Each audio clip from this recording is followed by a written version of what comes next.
Ambassador, laging isang karangalan na makasama ka namin. Talagang ngayon, napapanahong pag-usapan ang mga bagay-bagay. Salamat sa pagsama mo sa amin.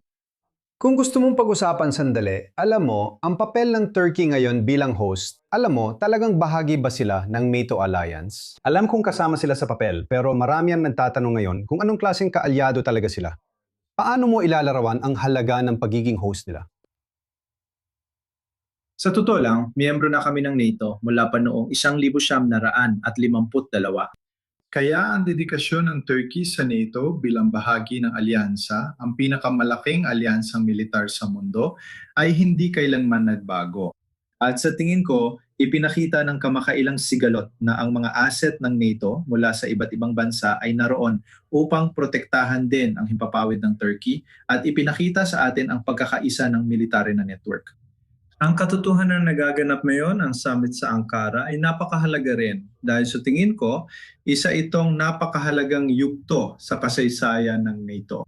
Tulad ng alam mo, ito ay pagkatapos ng summit sa Hague na huling naganap, ang ika-35 na summit. Panahon na para sa panig ng Europa, kasama na siyempre ang Canada at ang panig ng Amerika na magkaunawaan kung paano natin isusulong ang 5 punto.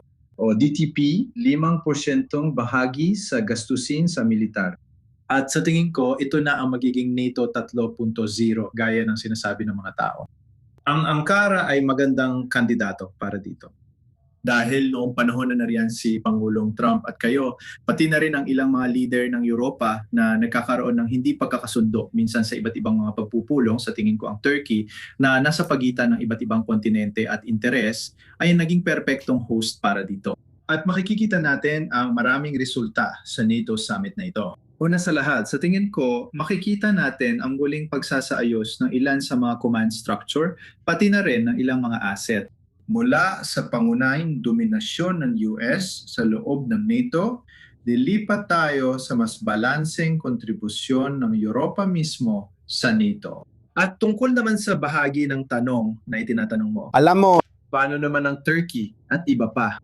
Sa tingin ko, ito ay isang napakalaking positibong senyales sa politika para sa Turkey, ang katotohanang maaring maganap ang summit. At ang katotohanan si Pangulong Trump, matapos magkaroon ng mga issue sa ilang mga leader ng Europa, ay talagang pumunta sa Ankara. At dumating na nga sa Ankara ay isang napakagandang diplomatikong senyales para sa Turkey at para rin sa buong alyansa ng NATO. Tulad ng sinabi ko sa simula, ang Turkey na nasa bahaging Europeo ng alyansa ng NATO ay kailangang umabot sa 5% at ginagawa na nila yon. Mabilis nitong pinapalakas ang industriya ng depensa nito at ginagawa ito ayon sa mga inaasahan ng Europa at sa mga napagkasunduan noong summit sa The Hague. alam ko namang may malalim na kasaysayan ng alitan sa pagitan ng Turkey at Russia. Hindi ito basta-basta dahil daan-daang taon na ng ugnayan at maraming digmaan. Pero kung titingnan sa nakaraang dekada o higit pa, may pananaw at sa tingin ko ay totoo na mas napalapit ang Turkey sa Russia sa ilalim ni Putin. O kahit papaano ay nagmumukha silang parang tagapamagitan dito. Binanggit ko ito dahil nakita natin ang footage ni Pangulong Zelensky ng Ukraine na bumababa ng eroplano papunta sa pulong. Malinaw na, hindi miyembro ng NATO ang Ukraine at sa pagkakaalam natin, wala rin itong landas para maging miyembro ng NATO. Nandun siya at malamang magiging malaking bahagi ng usapan ang isyung ito sa komperensya kung ipupursige niya at ng iba pa. Ano ang papel ng Turkiya sa ugnayan ng Ukraine, Russia at posibleng si Pangulong Trump na nasa gitna nito? Akmak-akma ang papel ng Turkiya. Miyembro ito ng alyansang NATO. Malaki ang ugnayan nito sa Russia. Malaki rin ang ugnayan nito sa Ukraine at hindi nito pinapabayaan ang relasyon nito, maging sa Ukraine man o sa Russia. Ang katotohanan, muntik na tayo magkaroon ng kasunduan sa Istanbul noong simula ng digmaan sa pagitan ng Russia at Ukraine ay patunay kung gaano kalaki ang impluensya natin sa parehong bansa. Kung hindi dahil sa ilang mga bansa na nakialam at nagpatuloy ng digmaan, sana ay natapos na ang digmaan na yon sa simula pa lang sa pamamagitan ng isang deklarasyon sa Istanbul. Sa ngayon, oo, sa NATO, napakalagang issue ang digmaan sa Ukraine. Nasa tabi lang natin ito. Isa ang Turkiya sa mga bansang nasa Black Sea at nasa itaas lang natin ito, sa itaas ng Black Sea. At minsan umaabot sa Turkiya ang mga drone, minsan mga sea drone, at kung minsan mga mina dahil sa digmaang ito. Kaya napakahalaga nito para sa amin. Mahalaga ang katatagan sa Black Sea at sa pagitan ng aming dalawang hilagang kapitbahay. Saan ba talaga tayo nakaposisyon? Sa palagay ko, makikinabang tayo kung may tigil putukan sa dalawang bansang ito. At matagal na naming itong pinagtatrabahuhan. Meron kami napakagandang relasyon, isang estratehikong relasyon sa Rusya at ganun din sa Ukraine. Doon nakaposisyon ang Turkiya bilang NATO member, sinusunod at ipinatutupad nito ang mga desisyong napagkasunduan sa mga summit. Naging mahusay itong host ng negosasyon para sa tigil putukan ng dalawang bansa. Ano masasabi mo sa ugnayan niya Pangulong Trump at Pangulong Erdogan? Mainit ang naging pahayag niya tungkol dito. Kamakailan, magiliw magsalita si Pangulong Trump tungkol kay Pangulong Erdogan. Sa tingin mo ba, ipapakita nila, lalo na ng Turkish host, ang magandang ugnayan nila dito? Kakatapos ko lang manood bago pumasok dito. Pinanood ko siya nung bumaba ng eroplano at iba pa. Malinaw na maganda talagang relasyon nila ang dalawang pangulo. Sa tingin ko, nagkakaintindihan sila. Madalas silang mag-usap. Madalas din silang mag-meeting kumpara sa ibang mga bansa halimbawa.